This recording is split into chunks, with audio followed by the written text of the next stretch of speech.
예전에는 돈이 없어서 못 갔다면 지금은 돈이 있어도 못 가는 상황. 코로나19에게 복수하기 위해 준비했다 슬기로운 집콕 예술여행. 이번에 또 4편으로 이렇게 돌아왔습니다. 떨어지는 거 하는 거. 안 됩니다. 그래도 아직 구독자 여러분은 열화와 같은 성원을 보내주고 계시기 때문에 이렇게 다시 또 지훈님이 돌아왔습니다. 저희 지난 편에 피렌체 얘기하면서 오늘 어디 갈지 사실 스포를 조금 했었는데요. 오늘 가는 곳도 사실 모두가 꿈꾸는 되게 매력적인 도시더라고요. 특히 요즘 되게 핫한 곳이잖아요. 오늘은 어디 만나볼 예정? 오늘은 밀라노로 한번 가보도록 하겠습니다. 밀라노를 또 뽑은 이유가 있을까요?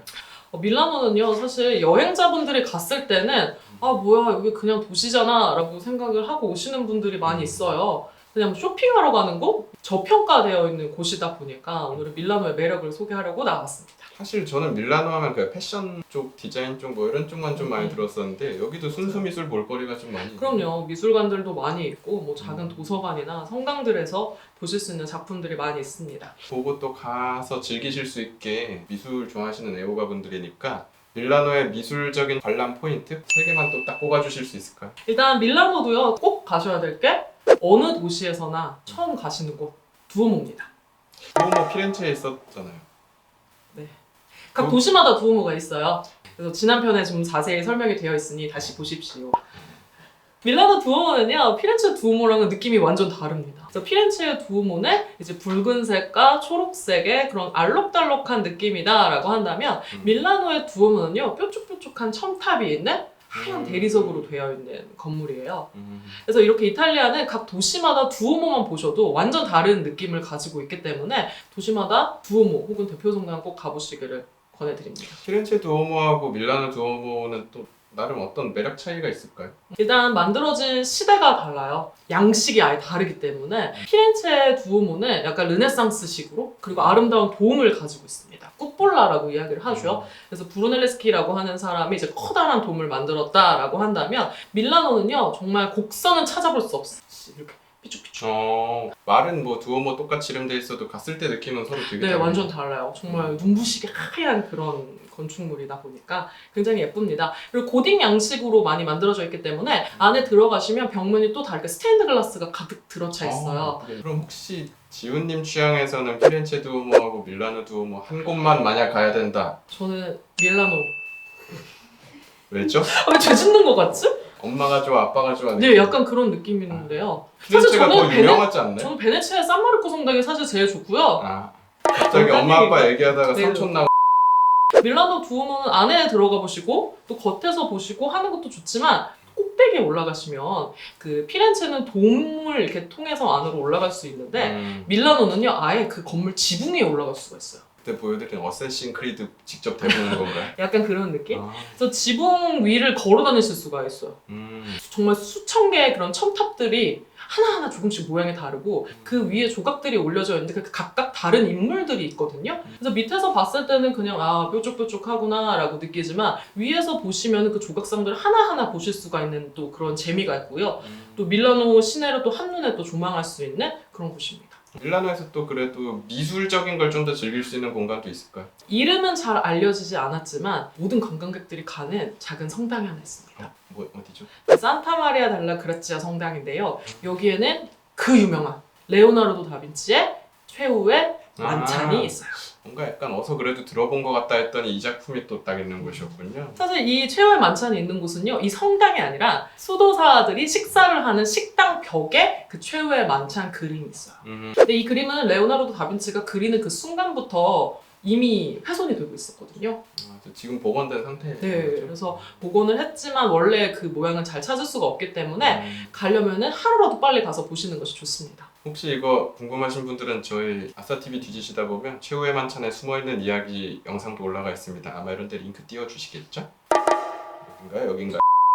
네. 자, 다시 본론으로 돌아가서 직접 보셨을 때 그 최후의 만찬의 매력은 또 뭐가 있었을까요? 일단 최후의 만찬은요, 우리가 가서 15분이라는 시간 동안만 관상을 하고 나오셔야 돼요. 그래서 15분 단위로 예약을 받고, 그래서 들어갈 때 에어 샤워로 싹 한 다음에 이제 뭔가 온도를 조금 낮춘 다음에 안에 들어가셔서 15분 관람하고 바로 나오셔야 되거든요. 그러다 보니까 뭔가 되게 마음이 막 조마조마한 거예요. 보는데도 마음이 급해서 못 보겠는 그런 기분? 그리고 최해반찬을 감상하실 때는 너무 앞에 붙어서 감상하시는 것보다 원근법이 다 이렇게 들어가 있는 작품이기 때문에 조금 멀찌감치서 보시는 것이 좋아요. 원근법 하면 또 이 다빈치 형님. 네, 그럼요. 그리고 이제 최후의 만찬의 참 좋은 점이 뭐냐면 레오나르도 다빈치가 평생 인물에 대해서 연구를 했었고 그 사람의 감정과 그런 인체가 어떻게 반응하는지를 해부학을 통해서 알았었던 사람이기 때문에 성서 속에 등장하는 그 예수 그리스도와 그 12명의 제자들의 뭐 성격과 특질들을 그런 몸동작으로 표정으로 다 표현을 해놨거든요. 그래서 정말 이 중에 나를 판 자가 있다 라고 말하는 그 순간 그 제자들이 어떻게 반응했을까가 정말 그 성서 속에 그 인물들이 바로 등장한 것처럼 생생하게 느끼실 수가 있는 그런 엄청난 작품이죠. 아무래도 다빈치 하면 제일 뭐 손에 꼽히는 뭐 3대 걸작 그 중에서도 또 하나로 꼽히니까 이건 뭐 꼭 가면 보긴 봐야겠네요. 그래서 예약을 몇 달 전부터 하셔야지 돼요. 아 그래요? 그래서 팁을 하나 드리자면 제가 최후의 만찬을 처음 보러 갔을 때 생각 없이 가느라 예약을 못하고 갔었던 거예요. 예전에 학생 때. 그때 어떻게 했냐면 그냥 그 주변을 되게 맴돌았어요. 불쌍한 표정으로요? 입구라도 좀 가보자. 아. 그랬더니 약간 여행사나 회사들에서 표를 사놨다가 미처 아. 팔지 못한 표들을 뭐 1유로, 2유로 더 싸게 막 팔더라고요. 아, 오히려 싸게? 약간 안표 팔듯이 와가지고 막 그 안표는 더 비싸야 되는 거 아닌가요? 티켓? 막 약간 이런 느낌? 제가 그렇게 해서 봤었거든요. 근데 이건 혹시 못 구할 수도 있으니까 웬만하면 예약을 하고. 그렇죠. 예약을 하시는 게 가장 좋지만 그래도 포기는 하지 말고 한번. 지금 두 군데는 미술도 볼 수 있지만 건축이 또 매력적인 중심 공간이잖아요. 밀라노에도 괜찮은 미술관도 있지 않을까요? 밀라노 회화의 정말 최고봉이라고 여겨지는 작품을 다 모아놓은 곳이 브레라 미술관이라는 곳이 있습니다. 여기가 혹시 뭐가 매력적인가요 또? 이제 이탈리아 화가들의 작품이 많이 있는데 여기서 좀 기억하셔서 보시면 좋을 작품이 만테냐라고 하는 화가의 죽은 그리스도입니다. 예수께서 이제 죽어서 있는 모습을 그린 작품들은 굉장히 많은데 이 그림은 특이한 게 그 시선이 발 밑에 있어요. 그래서 이제 단축법을 적용해서 밑에서 본 사람이 이렇게 좀 줄어들어 보이잖아요. 그 기법을 적용을 해서 그린 그림입니다. 너무 유명한 작품인데 사실 실제로 가서 보시면요 그림이 되게 작아요. 한 뭐 요만한가? 생각하고 보지 않으면 지나가다가 놓치실 수도 있는 작품이에요. 그 외에도 뭐 여긴 워낙 좋은 작품 많다고 들어서 또 뭐 더 있지 않을까? 라파엘로의 성모의 결혼이라고 하는 작품이 있습니다. 이 작품의 매력은 뭐죠? 이 작품은요 정말 르네상스의 뭐 교본 같은 느낌이랄까? 조화, 비례, 균형, 대칭 약간 이런 것들이 싹싹 들어가 있고 또 라파엘로의 그런 따뜻하고 온화한 그런 화풍이 가득 담겨있는 그런 작품인데요. 라파엘로의 어린 시절 스승이었었던 피에트로 페루지노라고 하는 화가도 같은 주제로 거의 유사한 그림을 그렸어요. 그래서 나중에 이제 찾아보셔서 두 그림을 이렇게 비교하면서 보시는 것도 진짜 좋을 텐데 역시나 페루지노의 그림보다는 라파엘로의 그림 속의 인물들이 좀 더 자연스럽고 생동감 있고 역시 라파엘로는 라파엘로구나. 그리고 이제 바로크의 거장이라 할 수 있는 우리 카라바초의 그림. 여기선 카라바조 무슨 작품 볼 수 네, 있어요? 엠마오의 식사라고 하는 작품입니다. 이것도 엄청 유명한 거잖아요. 그럼요. 약간 동글동글하게 예수님을 그래서 이제 예수께서 부활하신 후에 자신을 알아보지 못하는 그 제자들과 함께 식사를 하시는 그 장면을 그림으로 그려놨죠. 이거는 내셔널 갤러리에 가시면은 그 카라바초가 엠마오의 식사라고 두 가지 버전의 그림이 있어요. 그래서 비교하면서 보시는 것도 재밌을 것 같아요. 바로크 얘기하면은 너무 카라바조 형님만 얘기한 것 같아서 또 다른 분은 없을까요? 브레라 미술관에 루벤스가 그린 최후의 만찬을 보실 수가 있습니다. 이 그림은 진짜 강렬한 게 뭐냐면 예수님의 제자들 중에 유다라고 하는 사람이 그 스승을 배신한 거거든요. 근데 그림을 보시면 다른 사람들은 다 예수 그리스도의 그런 대화에 집중을 하고 있다라고 한다면 유다 혼자 이렇게 우리를 바라보고 있어요. 표정력이 되게 뛰어. 그 사람 찾는 맛이 있겠네.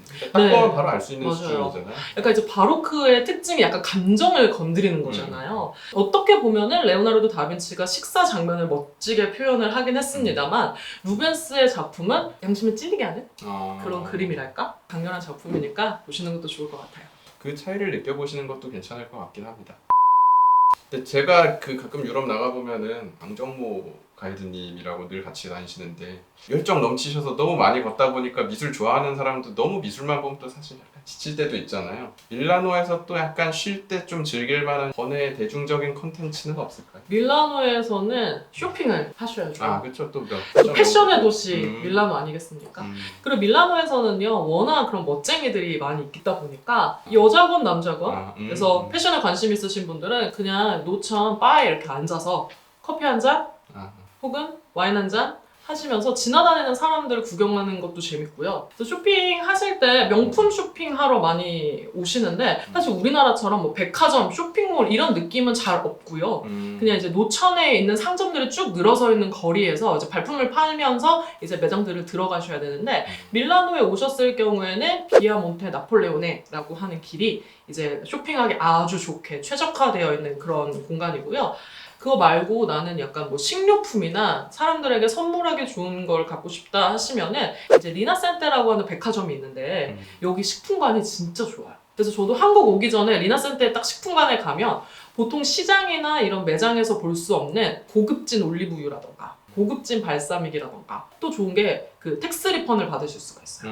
한 번에 상점에서. 요리 좋아하시는 분들은 겸사겸사 가서 그쪽 쇼핑하는 것도 괜찮겠네요. 네, 그리고 백화점이라서 뭐 여러분이 생각하시는 브랜드들도 입점이 되어 있으니까 한 번에 해결하시려면 리나센테 백화점 좋습니다. 오늘은 제가 차영님한테 밀라노에 가시면 어딜 가고 싶은지를 못 여쭤본 것 같아서 안 그래도 왠지 그런 질문이 있을 것 같은 느낌적 느낌이 있어서 고민을 좀 해봤는데 저는 그 국내에서 알레산드로 맨딘이라는 이탈리아 대가 전시가 있었거든요. 그때 오셨는데 조그만 할아버지인데 너무 디자인도 멋진데 너무 착하더라고요. 어린이들도 한 명 한 명 다 사진 찍어주시고 기억에 남았던 게 전시에서 아이가 본인 작품을 파손했는데 저희들이 오히려 다 당황했는데 불러왔더니 아유 애기 얼마든지 그럴 수 있다고 내가 그냥 다시 만들면 된다 마음대로 만지게 해줘라 이러는 그 모습을 보면서 진짜 대가다 싶어서 찾아봤더니 이탈리아 밀라노에 그 맨디니 아틀리에가 있다고 하더라고요. 대중적으로 오픈된 공간은 아니라고 들었는데 워낙 착한 할아버지다 보니까 전공자가 많이 관심 갖고 하면은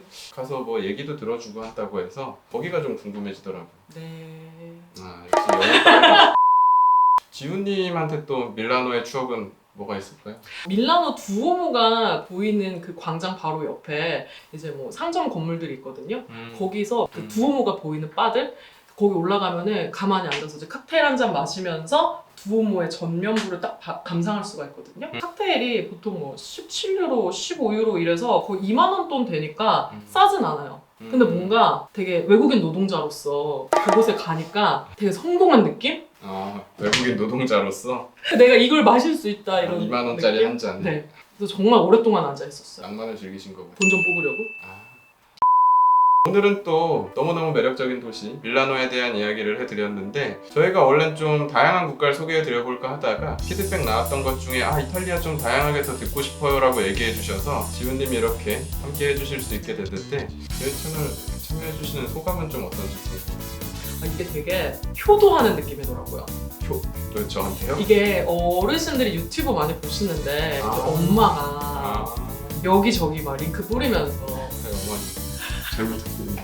내 자식이 이러고 있다면 네. 저희 채널이 그 정도였군요. 근데 진짜 영상 올라오고 피드백이 너무 좋았어요. 감사합니다. 말씀도 너무 잘하시고 너무 정보를 많이 이렇게 전달해 주셔서 제 지인들은 넌 이제 안 하면 되겠다. 네가 사라지면 딱 좋겠더라. 맞습니다.